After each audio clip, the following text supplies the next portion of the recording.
दूसरे प्रशासनिक अधिकारी। जी।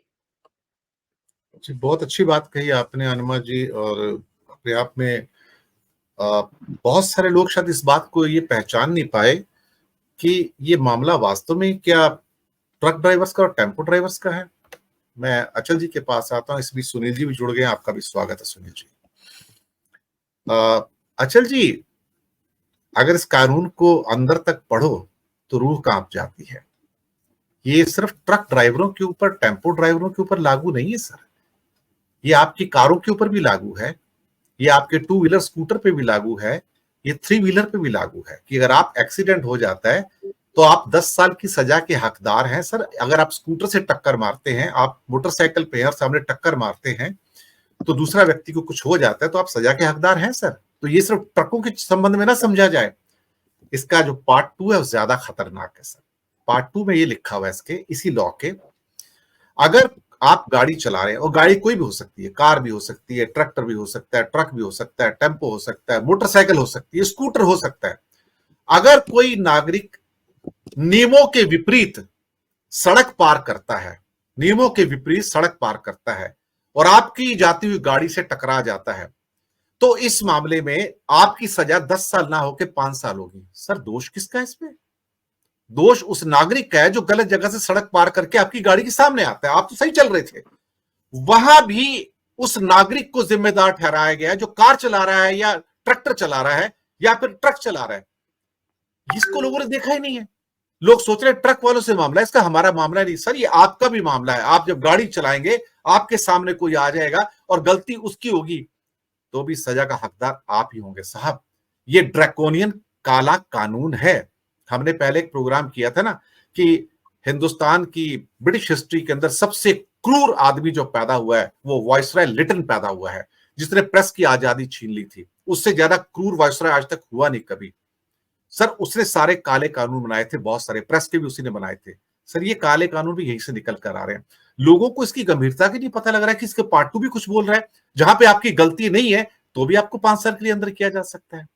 राकेश जी, आपका टिप्पणी सर। धन्यवाद दिनेश जी।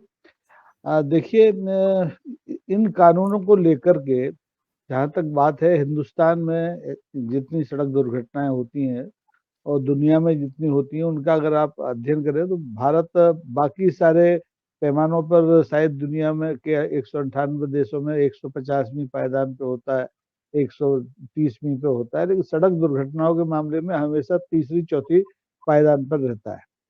तो इस देश को कानूनों की जरूरत तो थी, लेकिन ऐसे कानून जब आप बनाते हैं तब ये लगता है कि आपने पहले सड़क सुरक्षा के लिए क्या हिंदुस्तान में वो वातावरण तैयार किया है कि वाहन का चालक और आम नागरिक अपने अपनी ड्यूटीज को समझता है।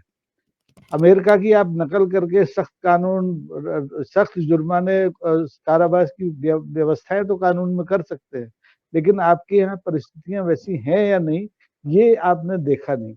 और इस तरह से काला कानून आपने बना दिया जो कि कहीं से भी हिंदुस्तान में इन कानूनों के लागू करने के बाद आपकी सड़क सुरक्षा बहुत दुरुस्त होने वाली नहीं है, क्योंकि न तो आपकी सड़कें तकनीकी रूप से अच्छी बनी हुई, ना आपका सामान्य नागरिक सड़क पर चलने के नियम कानून को जानता है और ना उनका पालन करता है। परम स्वतंत्र होता है वो। ऐसे में जब ऐसे कानून बनते हैं तो निश्चित तौर पर उनका विरोध होता है। और देखिए, अभी तो ये सिर्फ ट्रक वालों ने समझा, आम आदमी ने समझा ही नहीं। जैसा कि आपने जिक्र किया कि ये तो सड़क पर चलने वाला, चाहे कार वाला हो चाहे ट्रैक्टर वाला हो, सब पर लागू होना था। तो कानून ऐसे बनाए जाए जो कि जनता को शिक्षित करने के साथ साथ और उनको सुरक्षा भी प्रदान करे। तो ये कानून ऐसे तो बनते नहीं, ये कानून बनते हैं वातानुकूलित कमरों में बैठ के।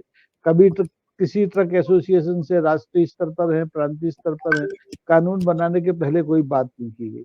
और यही इसी की वजह से आपने देखा कि मात्र 48 घंटे के प्रतिरोध में सरकार ने अपना कानून वापस लिया। सरकार में बहुत ताकत होती नहीं है और परम स्वतंत्र भी होती। किसानों के कानून 3 बनाए थे और पूरे 1 साल उन्होंने किसानों की परीक्षा ली और बाद में वो कानून वापस लिए, सर झुका के लिए।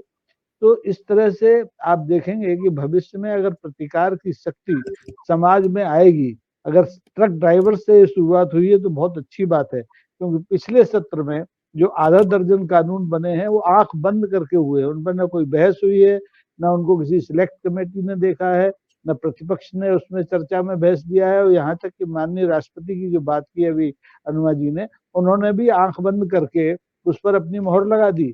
वो जैल सिंह की तरह किसी कानून को वापस सरकार के पास भेजने की हिम्मत नहीं रखती हैं। कारण ये है कि आपने सत्ता का नियंत्रण इतना अपने आत्म केंद्रित कर दिया है कि आपके खिलाफ कोई बोल ही नहीं सकता। लेकिन ये बहुत शुभ लक्षण है। मैं समझता हूँ 2024 की जो शुरुआत हुई है, प्रतिकार का अंकुर फूटा है और ये अंकुर पल्लवित पुष्पित होना चाहिए, ताकि आने वाले दिनों में 22 जनवरी के बाद इस देश में जो हालात बनने वाले हैं, उनके खिलाफ भी जनता सड़क पर आए। समझे कि केवल आपको कांवर ढोने के लिए और आपको मुफ्त में किसी देवी देवता के दर्शन कराने से लोकतंत्र मजबूत नहीं होता। लोकतंत्र की मजबूती के लिए लोगों को अभिव्यक्ति की स्वतंत्रता चाहिए, लोगों को संविधान का संरक्षण चाहिए और संवैधानिक संस्थाओं के साथ साथ न्यायपालिका को भी अपने अंदर गिरेबान में झांकने की जरूरत है।